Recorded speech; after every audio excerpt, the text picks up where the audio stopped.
Hi there, students. So and so.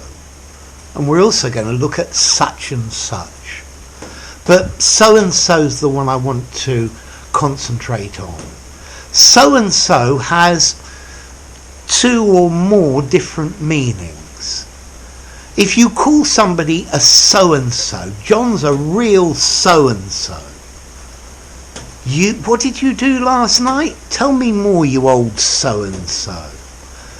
So this phrase we're using to say somebody unpleasant, somebody disagreeable, somebody that you don't like. My boss is a real so-and-so.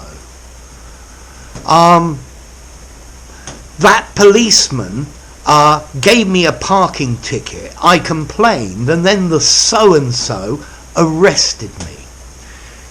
He's despicable, contemptible. He's a skunk, a scumbag, a rat, and lots more phrases.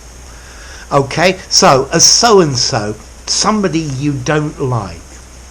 You can also use it in a friendly way in this phrase, tell me what you did last night, you old so-and-so. Yeah? Maybe you've done something rather naughty. Yeah? What did you do with her, you old so-and-so?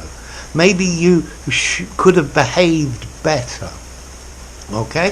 So, if you call somebody a so-and-so, that so-and-so, he's a so-and-so, you're saying you really dislike them. I think the so-and-so are replacing the swear words that you'd like to use.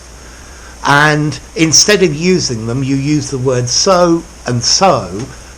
He's a real so-and-so. And then for the so's, you can substitute in your mind several strong swear words. Okay, we can also use so-and-so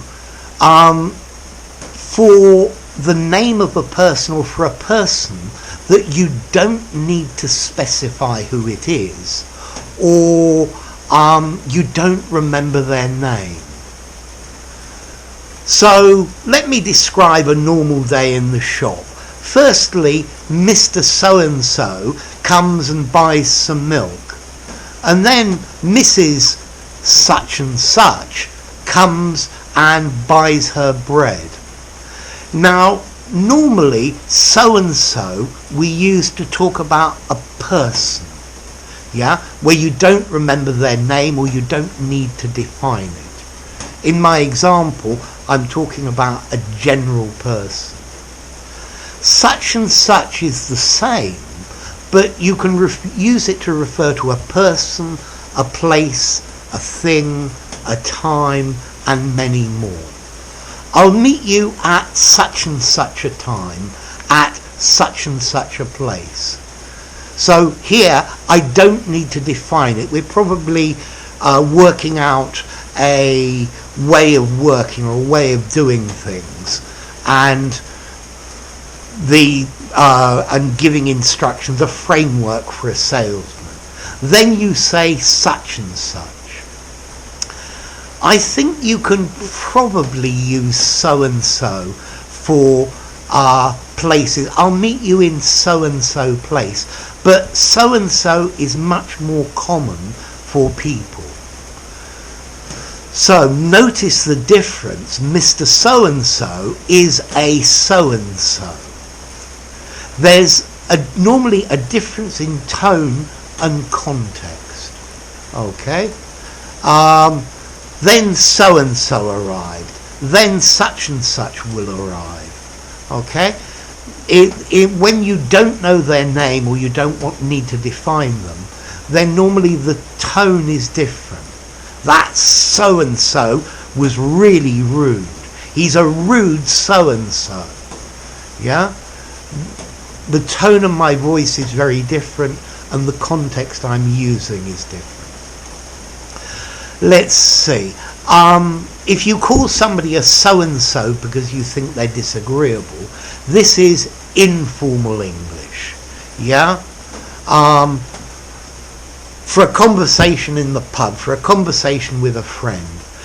If you're going to do this more formally, that he's a despicable person, he's contemptible, he's extremely disagreeable. Now, Mr. So-and-so will meet me in such and such a place. This is less informal. I think you could use these in neutral formality context. You can also use them informally. However, I'm not sure I would use these in a formal writing. So, how would I put this? Mr. So-and-so, an undefined person comes into the shop. I will meet you in an undefined or not specified place. So that's a more formal way of doing it. So, a so-and-so, somebody you really hate, a rat, a skunk, a scumbag, somebody who's totally despicable. Or somebody you don't need to define their name, yeah? You can use it also so-and-so for places, people and things, but I would prefer in such and such a place, at such and such a time.